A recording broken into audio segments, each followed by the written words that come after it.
자, 이번에는 회계학 프레임을 전반적으로 좀 정리를 좀 할게요. 제가 누누이 말씀드리지만 회계학은 프레임으로 접근을 하셔야지 개별 계정 과목 가지고 하나씩 공부를 하다 보면 계속해서 까먹습니다.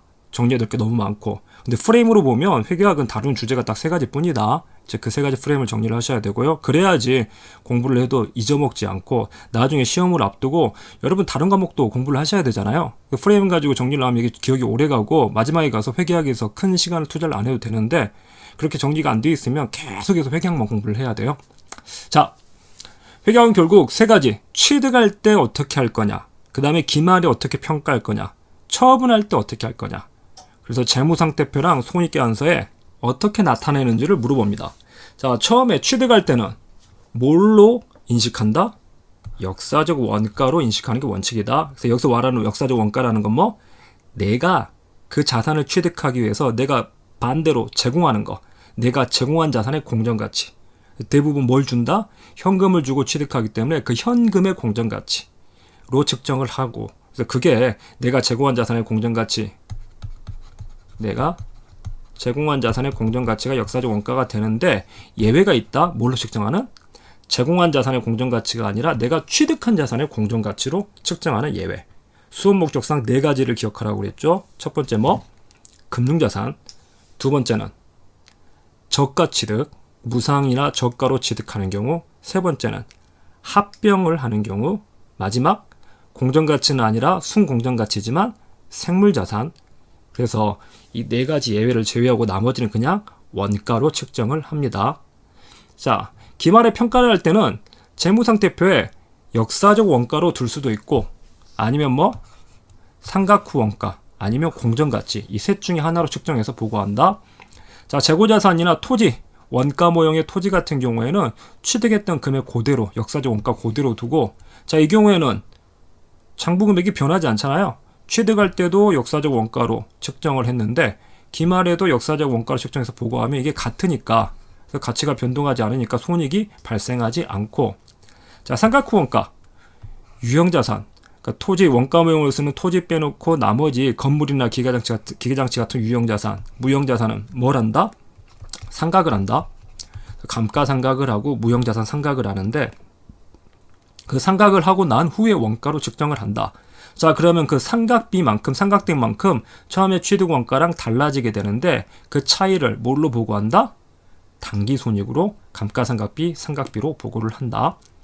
자, 공정가치로 측정하는 경우, 공정가치 측정하는 경우 금융자산 중에서 FB, PL이나 FB, OCI, 그 다음에 유형자산, 무형자산에서 재평가 모형 쓰는 경우, 그리고 투자부동산, 생물자산, 이런 것들은 공정가치로 측정을 하는데, 그러면 이 공정가치 금액이 취득할 때 원가랑 달라질 수 있고 또 매년 공정가치가 변동할 수 있는데, 그럼 그 공정가치 변동분을 어떻게 손익계산서 어떻게 보고할 거냐? 자, 얘는 두 가지로 보고를 하죠. PL로 보고할 수도 있고 OCI로, 당기손익으로 보고할 수도 있고 기타 포괄손익으로 보고할 수도 있다. 자, 기타 포괄손익은 어떤 항목?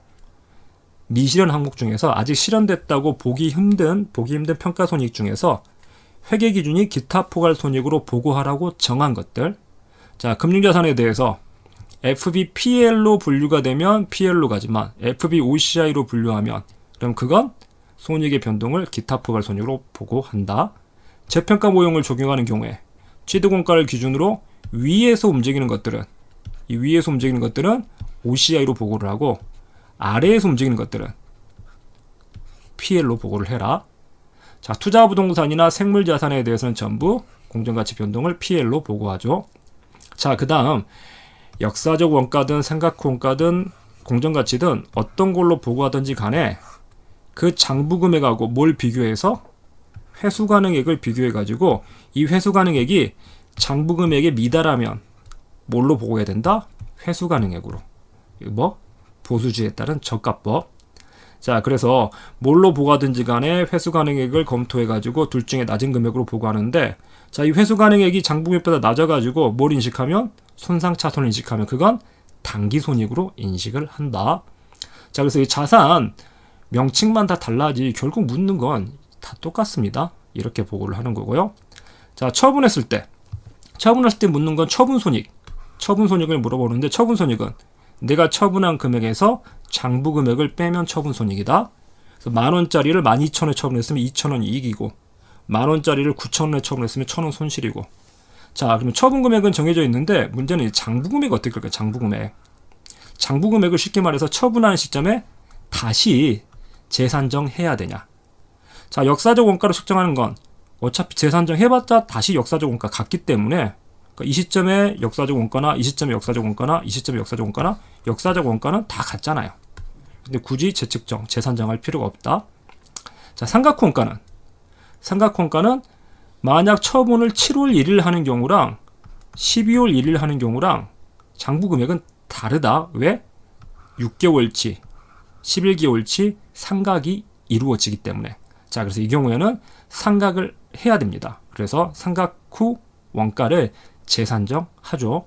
자, 그래서 유형자산 7월 1일 처분한다. 그럼 6월 30일까지 감가상각비를 인식하고 나서 장부금액하고 처분금액을 비교해서 처분손익을 인식하죠. 그래서 AC로 측정하는 것들은 재산정을 하고요. 자, 공정가치로 측정하는 것들은 재산정을 하지 않는 게 원칙이죠. 왜? 아니, 처분 시점에 공정가치는 뭘 거다? 처분금액.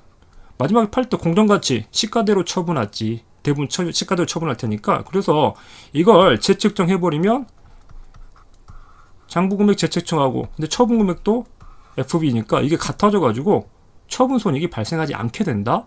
그래서 처분손익을 없애지 않고 그냥 장부금액하고 이전에 인식했던 장부금액하고 처분금액 비교해가지고 처분손익 잡으면 되지, 굳이 그 시점에 평가손익을 잡고 처분손익을 빵으로 만들 이유가 없지 않냐. 자, 근데 여태까지 그랬는데 예외가 생겼다. 뭐? 금융자산. 개정된 금융자산 기준서가 모든 금융자산은 처분 시점에 재측정하라고 돼가지고, 자, 그래서 FBPL, FBOCI 전부 다 뭐하게 됐다. 원래 재측정을 하기 때문에 원래는 이제 금융자산에 대해서 처분손익이 발생하지 않는다. 다만 처분 시점에 재측정 손익을 지금 다툼이 있다고 그랬죠. 처분손익으로 표현하기도 한다. FBOCI 같은 경우에 지분증권이라면 그래서 처분손익이 발생하지 않는다. 자, 처분하고 났을 때 AOCI, 즉 기타 포괄손익 누적액, accumulated, 기타 포괄손익 누계액이 있으면 그건 처분 시점에 재분류를 해주냐. 여태까지 미실현손익이라고 해서 당기손익으로 인식을 안 해줬는데, 인정을 안 해줬는데 처분했으니까 이제 실현됐으니까 당기손익으로 인정해야 되는 거 아니야? 자, 이게 아까 말씀드렸던, 앞에서 말씀드렸던 재분류하는 항목과 하지 않는 항목이 있다. 재분류를 하지 않는 항목들에 대해서는 당기손익으로 재분류를 하지 않고 그냥 지나간다. 대신에 기타 포괄손익 누계액에 남아있는 것, 다른 자본 항목으로 대체는 가능하다. 자, 어쨌거나 이 항목들 뭐 있다? 재택급여, 재평가, FBOCI 선택, 확정급여제도, 이 세 가지에 대해서는 재분류를 당기손익으로 재분류를 하지 않는다. 자, 그래서 우리가 결국 회계 개정 과목에서 배우는 것들은 이게 개정 과목 이름만 바꿔서 다시 등장하지 결국 이 프레임 안에서 벗어나지 않는다. 프레임을 잘 정리를 하시고요. 자, 개정 과목별로 정리를 한번 해보면요. 자, 이렇게 정리를 합니다. 우리 자산을 우리가 배우는 순서대로, 그러니까 저는 이제 제 책을 소위 말하는 유동성이 높은 것부터 쭉 나열을 해놨으니까 이 유동성 순서에 따라서 여러 가지 개정 과목이 등장을 하고, 자, 그 순서에 따라서 나열을 한번 해보면 가장 빨리 돈이 되는 거, 이미 돈인 현금이 있고, 그 다음 회수하면 돈이 되는 매출채권, 자, 그리고 팔아야지 돈이 되는 재고자산 있고요. 자, 여기까지는 1년 안에 돈이 된다고 보는 유동자산이고, 비유동자산으로 가가지고 투자 목적으로 분류하는 금융자산, 그리고 형체가 있는 유형자산, 형체가 없는 무형자산, 그리고 부채 쪽에서 이제 금융부채 이렇게 가고요. 자, 근데 회계 처리는 좀 전에 말씀드린 대로 언제 일어난다? 우리가 결국 알아야 될 건 이 회계 처리.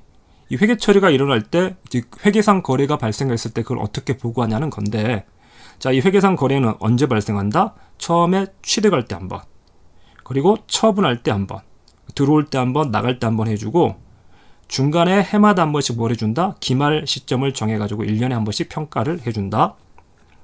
자, 그러면 얘를 기준으로 우리가 이제 다른 항목들을 정리를 하는 건데, 현금은 취득할 때 뭐가 이슈가 된다? 뭘로 분류할 거냐. 자, 물어볼 수 있는 게 이 두 가지거든요. 개정 과목을 뭘로 하냐, 금액을 뭘로 하냐. 근데 현금은 이 금액을 뭘로 하냐를 물어보기가 현금이야? 금액이 정해져 있는데 평가의 문제가 발생하지 않으니까 그래서 뭘로? 현금에 해당되는 항목 이게 현금으로 분류될 수 있냐 이걸 많이 물어본다.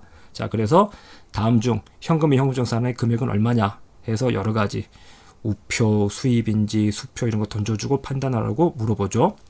자 기말의 평가 현금에 대한 기말 평가가 뭐가 등장한다? 회사가 들고 있는 현금하고 은행 쪽에서 확인하는 금액이 기말에 다르더라. 그걸 조정해주는 은행 계정 조정표가 등장을 하고요. 현금은 처분이라는 개념은 등장하지 않는다. 자, 매출채권. 매출채권을 처음 취득했을 때 물어볼 만한 게 별로 없고 대신에 매출채권에서 차감하는 항목들 물어보죠. 매출 환입, 할인, 애누리 있으면 몽땅 다 차감해라. 자, 매출채권에 대한 기말 평가해 주는 게 뭐죠? 일종의 이제 저가법을 적용해 주는 대손충당금 등장하고요. 자, 그래서 매출채권 같은 경우에는 원래 역사적 원가로 측정하기 때문에 기말에, 그러니까 우리가 기말에 평가할 때 아까 말씀드린 세 가지 측정이 가능하잖아요. 역사적 원가로 들어두는 게 있고 삼각 후 원가, 공정가치. 근데 A씨나 FB는 물어볼 것들이 있는데 HC는 그대로 두기 때문에 손익도 발생하지 않고 물어볼 게 없다고요. 매출채권이 그러거든요.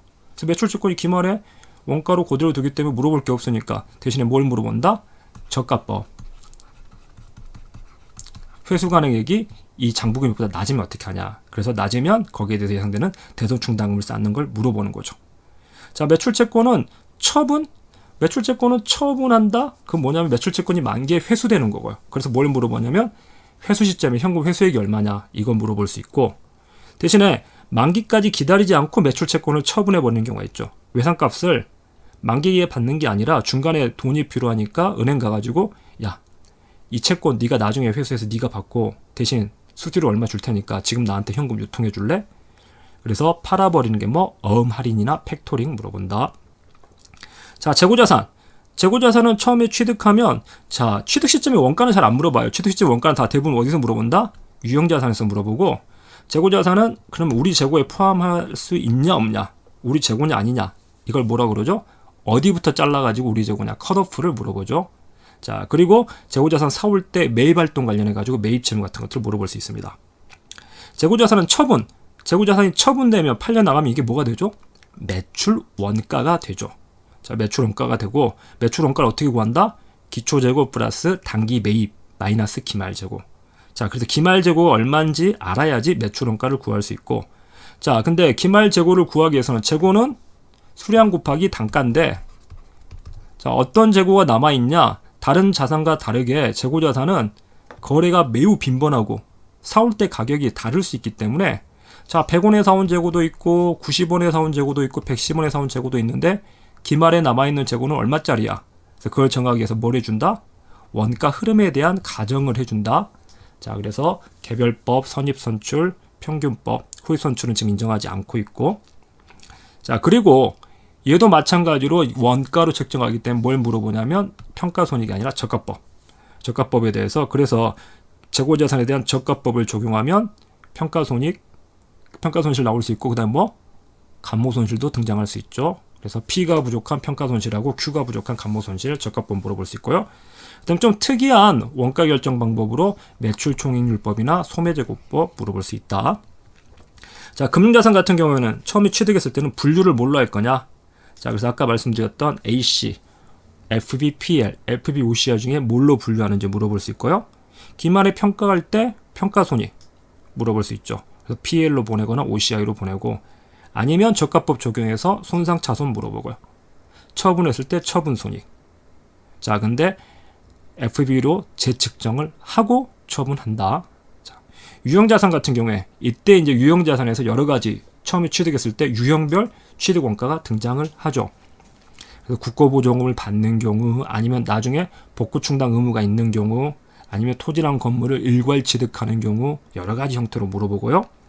자, 기말에 유형자산에 대해서는 AC로 측정을 하죠. 기본적으로. 그래서 원가 모형 쓰면 AC, 즉 감가상각 물어보고요. FB로 측정하는 거에 대해서는 재평가 모형, 재평가 물어볼 수 있죠.